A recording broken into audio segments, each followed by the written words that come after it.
Subscribe பண்ணுங்க. குலதெய்வத்தை கும்பிடாத வீட்ல வேற எந்த சாமி கும்பிட்டாலும் ஒரு பலனும் கிடைக்காது. என்ன தெரியுமா? ஒரு லைக் பண்ணுங்க. குலதெய்வம் தான் உங்க குடும்பத்தோட ஆணிவேர். அவங்க அனுமதி இல்லாம இஷ்ட தெய்வம் கூட உங்க வீட்டுக்குள்ள நுழைய முடியாது.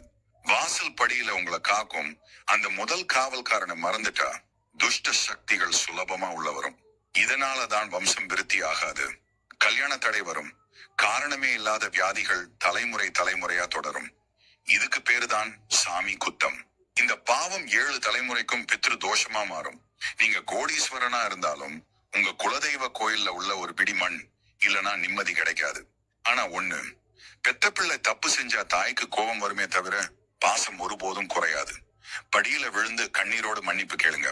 அடுத்த நொடியே உங்க குடும்பத்தை சுத்தி எந்த கெட்ட சக்தியும் நெருங்க முடியாத ஒரு இரும்பு கோட்டை உருவாகும். நீங்க உங்க குலதெய்வத்தை மறக்காம கும்பிடுவீங்களா? உங்க குலதெய்வம் பேரை கீழே கமெண்ட் பண்ணுங்க.